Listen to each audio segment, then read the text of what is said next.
சுதாமா சுசீலைய திருமணம் செய்திருக்கிறார். அவ 2 பேருக்கும் 27 குழந்தைகள். சுதாமா ஒரு உஞ்சவிருத்தி பிராமணர். அந்த காலத்துல உஞ்சவிருத்தி எடுக்கிறதுனா என்ன பண்ணுவானா, வயலுக்கு போய் கீழே இறஞ்சிருக்கிற நெல்மணிகளை எடுத்துன்னு வந்து அதை சமைச்சு சாப்பிடுவோம். நம்மளுக்கு இங்க தோணும் 27 குழந்தை இருக்கே அவருக்கு, எல்லா குழந்தையும் அது மாதிரி எடுத்து விட்டோம்னா அதுக்கு தேவையான சாப்பாடு அதாவது கையில் எடுத்துக்க போறது, அதை சமைச்சிடலாமே. ஆனா சுசீலைக்கு 3 பிரசவம் தான் ஆனதான். முதல் பிரசவத்துல 10 குழந்தைகள், 2வது பிரசவத்துல 9 குழந்தைகள், 3வது பிரசவத்துல 8 குழந்தைகள். அதனால அந்த குழந்தைகளை விட்டு நெல்மணியை பொறுக்க முடியாது. அதனால இவர் தான் அந்த 12 மணிலேருந்து 2 மணி வரையும் எவ்வளவு முடியுமோ அவ்வளவு விதைகளை எடுத்து, நெல் விதைகளை எடுத்து வந்து மனைவிட்ட கொடுத்து சமைக்க சொல்லி சாப்பிடுவாராம். இவ்வளவு 29 பேர் இருக்கிறதுனால அந்த சாப்பாடை அவளுக்கு பத்தல. அதனால சுசீலை சொன்னாலாம், உங்கள் நண்பர் தான் கிருஷ்ணராச்சே, நீங்களும் கிருஷ்ணரும் தான் சாந்தீபனி ஆசிரமத்துல, முனிவரோட ஆசிரமத்துல, உஜ்ஜயினியில இருக்கிற சாந்தீபனி ஆசிரமத்துல 2 பேரும் பாலபாடங்கள்லாம் படிச்சிருக்கு. அதனால நீங்க உங்களை போய் அவர்கிட்ட ஏதாவது கேட்டு பெற்றுண்டு வாங்கோலே, நம்ம குழந்தைகளும் பாவம் பசியோட இருக்கு அப்படின்னு சொல்லி சொன்னாலாம். இவருக்கு போய் அவர்கிட்ட கேட்கறதுக்கு மனசு இல்லை, ஆனா கிருஷ்ணரை பார்க்கலாமே அப்படிங்கிற ஆசையில சரிங்களா. ஆனா கிருஷ்ணருக்கு எதுவும் எடுத்துக்காம எப்படி போறது அப்படின்னு உடனே சுசீலை சொன்னாலாம், இருங்க பக்கத்தாத்துக்கு போய் ஒரு பிடி அவளை தானமா வாங்கி வந்து வாத்துல இருக்கிற நல்ல துணி, அதுல 8 ஓட்டை, அந்த துணியில போட்டு கட்டினாலாம். ஏன் இந்த அவளை யாசோ பக்கத்தாத்துல போய் வாங்கின்னு வந்தவ அந்த துணியை வாங்கிட்டு வரக்கூடாதா என்ன? அவளுக்கு வாத்துக்கார பத்தி நல்லா தெரியுமா. போய் கட்டாயம் கேட்க மாட்டேன் கிருஷ்ணர்கிட்ட, கிருஷ்ணரா பார்த்து இவ்வளவு ஓட்டை இருக்கே, அப்ப இவ்வளவு கஷ்டப்படுறான்னு புரிஞ்சுட்டு அவரா ஏதாவது கொடுத்தாதான் உண்டு அப்படின்னு சுசீல சாமர்த்தியமா அந்த துணியில கட்டி அவளை கட்டி இவருக்கு கொடுத்து விட்டாலும். அவர் அதை எடுத்துட்டு சுதாமா அந்த அவளை எடுத்துட்டு வர, அவர் இருக்கிறது அவந்தி தேசம், துவாரகாக்கு போனவங்க. துவாரகைக்கும் அவந்தி தேசத்துக்கும் 300 கிலோமீட்டர் இடைவெளி. அந்த காலத்துல வண்டிகள்லாம் இருக்கு, இருந்தாலும் இவருக்கு கொடுக்கறதுக்கு கையில பைசாலாம் இல்லை. அதனால நடந்தே வர, நடுவுல நிறைய வனங்கள், தோட்டம் எல்லாத்தையும் கடந்து வர கிருஷ்ணரை நினைச்சுட்டே நம்ம எப்படி அவரோட இருந்து காலங்கள்லாம் கிடைக்கும்னு நினைச்சுட்டு அதெல்லாம் நினைச்சுட்டே வர. அவருக்கு எப்படி 27 குழந்தைனா, சாந்தீபனி ஆசிரமத்துல 2 பேரும் பாலபாடம் படிச்சுட்டு இருக்கும்போது ஒரு நாள் விறகு எடுக்கிறதுக்கு காட்டுக்கு அனுப்பினாலாம். குருநாதர் அனுப்பினார். அப்ப 2 பேரும் வரா காட்டுக்கு. அப்ப குரு பத்னி கிருஷ்ணருக்கு பிடிக்குமே அப்படின்னு ஒரு கொஞ்சம் அவலை எடுத்து ஒரு துணி மூட்டையில கட்டி சுதாமாட்ட கொடுத்து, கிருஷ்ணர் எப்ப பசிக்கிறதுன்னு சொன்னோம்னா அவங்களுக்கு கூட நீனும் சாப்பிடு அப்படின்னு சொல்லி கொடுத்து விட்டாலும். 2 பேரும் நடந்து வரா. கிருஷ்ணர் தர்மசத்தையே அவர் விறகத்தான் புரிக்கிட்டு இருக்க. சுதாமா பார்த்த ஒரு அவல் ஒரு விறகு, ஒரு அவல் ஒரு விறகுன்னு தான் சாட்டுண்டே விறக குறிக்கின்ற.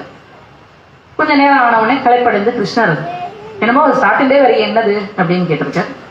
இது மாதிரி குருமாதா நம்மளுக்கு கொடுத்து விட்டுருக்க அவள், இன்னும் நீ சாப்பிடு கிருஷ்ணா அப்படின்னு கொடுத்தா அதுல ஒரு 4 மணிகள் தான் இருக்கும். கிருஷ்ணர் சொன்னாராம், நீ என்கிட்ட கேட்டு சாப்பிட்டுக்கலாமா, ஏன் திருட்டுத்தனமா சாப்பிட்ட, நீ எவ்வளவு எண்ணிக்கை உள்ள அவளை சாப்பிட்டியோ அவ்வளவு குழந்தை உனக்கு புறப்பட்டோம்னு கொடுத்து சாபம் சொல்லித்தரான். அதனாலதான் அவருக்கு 27 குழந்தைகள். இதெல்லாம் இந்த பழைய நினைவெல்லாம் நினைச்சுட்டே அவர் துவாரகைக்கு நடந்து வர. துவாரகைக்கு 2 கிலோமீட்டர் வரத்துக்கு முன்னாலேயே அவ்வளவு பெரிய வரிசை நின்று இருக்கு. 1000 மக்கள் நின்று இருக்கா. இவாளெல்லாம் தாண்டி நம்ம எப்படி இன்னைக்கு போய் கிருஷ்ணத்தை என்னத்தை கேட்கறதுன்னு நினைச்சுன்னு ஒரு வழியா தட்டி தருமாறி எல்லாரையும் இது பண்ணிட்டு முன்னால காவல்காரன் பக்கத்துல வர. காவல்காரன்கிட்ட சொல்ற, இப்ப அந்த உள்ள இருக்கிற உங்க ராஜா கிருஷ்ணர் என்னோட பால்ய சிநேகிதன். நானும் கிருஷ்ணரும் உஜ்ஜயினியில சாந்திபனி ஆசிரமத்துல சேர்ந்து பாலபாடம் படிச்சோம். அதனால நான் சுதாமா வந்திருக்கேன்னு போய் சொல்லு, அவருக்கு தெரியும் அப்படின்னா. இந்த காவல்காரன் உடனே தலையிலேருந்து கீழே வரையும் பார்க்கறான், அரண்மனை மேலேருந்து கீழே வரையும் பார்க்கறான். இவ்வளவு கிழிச்சாடையோட இருக்க உனக்கு எங்க ராஜா நண்பரா, ஏதாவது நம்ப முடிய சொல்லு சாமி அப்படின்னா. இல்லப்பா நீ போய் சொல்லு அப்படின்னு இவர் சொல்றார். ஆனாலும் இவர் கண்ணில் இருந்த அந்த உண்மை அவனுக்கு காவல்காரனுக்கு சரி நம்ம போய் ஒரு தடவை கேட்டு பார்க்கணும் அப்படின்னு சொல்றான். இப்ப கேட்பேன், அவர் மட்டும் தெரியலன்னு சொல்லட்டும், உன்னை வச்சுட்டேன் அப்படின்னு சொல்லிட்டு அவன் உள்ள போனான். இந்த அவர் கூப்பிட போன அந்த சில நொடிகள்ல அவருக்கு என்னென்னமோ தோணிருச்சு. கூப்பிட வரவோ மாட்டாரோ, ஞாபகம் வச்சிருப்பரோ மாட்டாரோ அப்படின்னு. ஆயிரம் அடியவர் கூடிய வாசலில் எறும்பென வரிசையில் காத்திருந்தேன். ஆயிரம் அடியவர் கூடிய வாசலில் எறும்பென வரிசையில் காத்திருந்தேன். ஆவலை நெஞ்சினில் தேக்கி வைத்தேன். நான் அவளுடன் கண்ணீரை ஏந்தி நின்றேன். அவளுடன் கண்ணீரை ஏந்தி நின்றேன். ஒரு பிடி அவளுடன் போயாத ஆவலும் தவித்தன கண்ணனை தேடி. துவாரகா மன்னனை நாடி.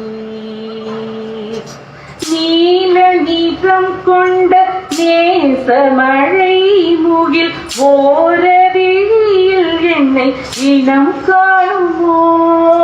நீல நீக்கம் கொண்ட நேசமழை முகில் ஓர விழியில் என்னை இனம் காணுமோ. மதகத வைரங்கள் மாணிக்க முத்துக்கள் நடுவில் உப்புக்கள் ஒளி வீசுமோ. மரகத வைரங்கள் மாணிக்க முத்துக்கள் நடுவில் உப்புக்கள் ஒளி வீசுமோ. தெய்வம் கண்ணீருக்கு விலை பேசுமோ. ஒரு பிடியவளுடன் போயாத ஆவலும் தவித்தன கண்ணனை தேடி. துவாரகா மன்னனை நாடி. ராஜசிம்மாசனம் தாங்கும் தகோவனம் ஏழையின் பரிசுக்கு கை நீட்டுமோ. ராஜசிம்மாசனம் தாங்கும் தகோவனம் ஏழையின் பரிசுக்கு கை நீட்டுமோ. பிள்ளை வயதில் பழகிய நினைவெல்லாம் கால வெள்ளத்தில் துரும்பாகுமோ. பிள்ளை வயதில் பழகிய நினைவெல்லாம் கால வெள்ளத்தில் துரும்பாகுமோ.